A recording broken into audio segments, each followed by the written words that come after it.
Selamat pagi saudara-saudari yang dikasihi Kristus. Mari kita mengawali hari baru dengan mendengarkan firman Tuhan yang diambil dari Injil Lukas bab 13 ayat 1 sampai dengan 9. Tuhan bersamamu. Inilah Injil suci menurut Lukas.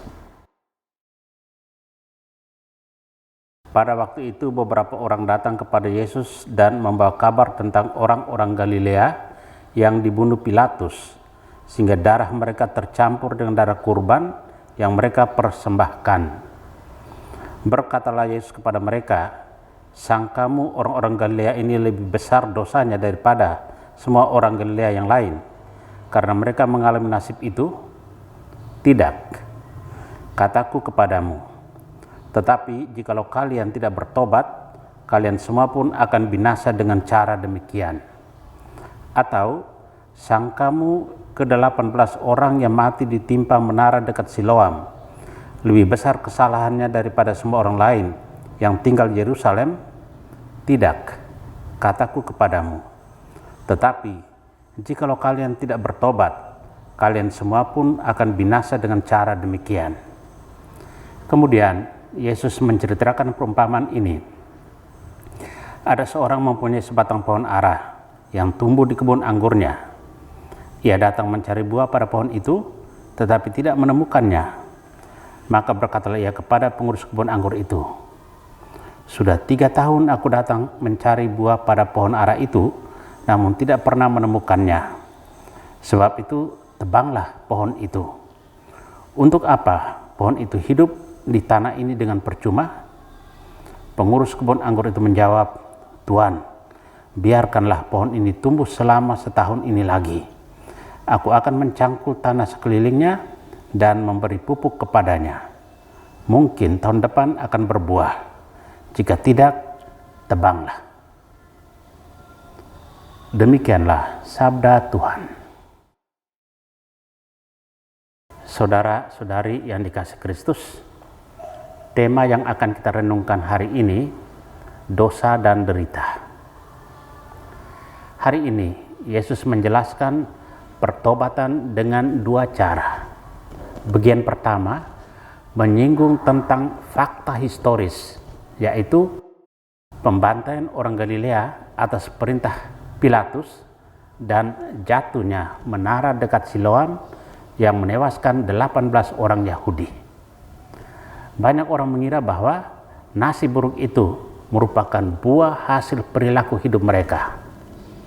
Karena dosa dan kejahatan mereka, maka nasib itu menimpa mereka.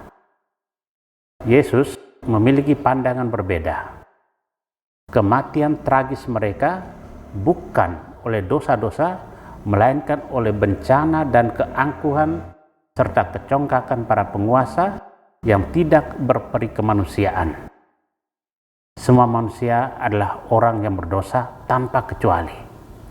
Tapi yang membedakan satu manusia pendosa dengan manusia berdosa lainnya adalah apakah setelah berdosa orang tersebut menyadari kesalahannya, mengakuinya, menyesalinya, lantas bertobat dan mengakukan semua perbuatannya. Tuhan selalu memberi kesempatan untuk bertobat dan memperbaiki diri. Bila kita tidak mau berbalik dari dosa-dosa kita dan hidup baik di hadapan Tuhan, bukan mustahil apa yang dialami orang-orang yang dibunuh Pilatus dan mereka yang tertimpa menara Siloam akan kita alami juga dalam hidup kita. Maka kita perlu bertobat. Saudara yang terkasih, Yesus memperhatikan pohon ara yang sudah beberapa tahun tidak berbuah. Hidup tidak boleh percuma tanpa menghasilkan kebaikan. Yesus mengecam akan menebang pohon ara itu kalau tidak berbuah lagi. Penanggung jawab kebun masih mengajukan permohonan agar ia diperbolehkan mencangkul tanah sekelilingnya untuk menantikan buahnya.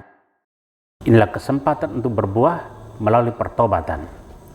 Orang akan menghasilkan buah baik agar hidupnya berguna, layak untuk mendapat ganjaran keselamatan dan kebahagiaan abadi bersama Yesus di rumah Bapa. Amin. Marilah kita berdoa. Tuhan, pagi ini kembali kami naikkan syukur dalam doa dan permohonan. Terima kasih sudah menjaga kami saat tidur maupun bangun. Terima kasih untuk udara sejuk dan segar pagi ini. Tuhan, kami hendak beraktivitas. Kami mohon tuntunan dan pemeliharaanmu. Jauhkanlah kami dari yang jahat dan berilah kami kekuatan dan kesehatan.